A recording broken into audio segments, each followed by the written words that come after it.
कल बजट में 1 लाख नई भर्तियों की घोषणा संभव, नए जिलों और 8वें वेतन आयोग के लिए देंगे फंड। पानी के 10 लाख नए कनेक्शन। वित्त मंत्री दिया कुमारी बुधवार को राजस्थान का बजट पेश करेंगे। इस बार लोकल उद्भावन घोषणाओं की जगह इंफ्रास्ट्रक्चर और अर्थव्यवस्था को मजबूती देने वाले ठोस कामों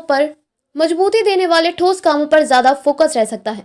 बजट में नए जिलों के लिए फंड देने की घोषणा होगी, क्योंकि नए जिलों में दफ्तर से लेकर सभी तरह का इंफ्रास्ट्रक्चर बनाने पर सैकड़ों करोड़ खर्च होंगे। गहलोत राज के जिले खत्म करने के बाद यह पहला बजट है।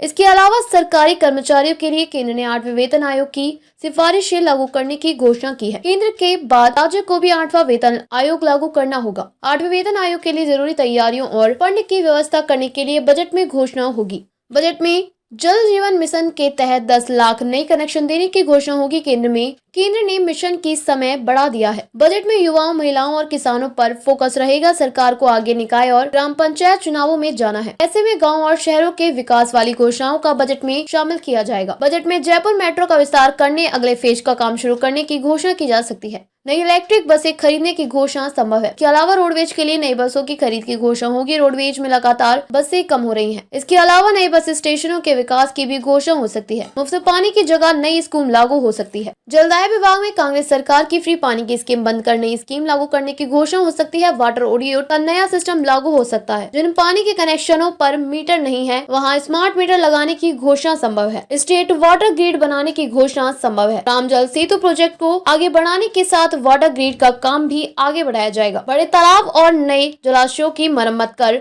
उन्हें फिर से तैयार किया जाएगा। बजट में किसानों पर खास फोकस रहेगा। किसानों को बिना ब्याज फसली कर्ज देने की योजना का दायरा बढ़ेगा। सहकारी बैंक इसके लिए दायरा बढ़ाएंगे। सहकारी बैंकों के किसानों को छोटी अवधि के साथ ही लंबी अवधि के कर्ज देने की सुविधा का भी विस्तार करने की घोषणा हो सकती है। सरकार सहकारी बैंकों और भूमि विकास बैंकों को इसके लिए अलग से बजट देने की घोषणा कर सकती है।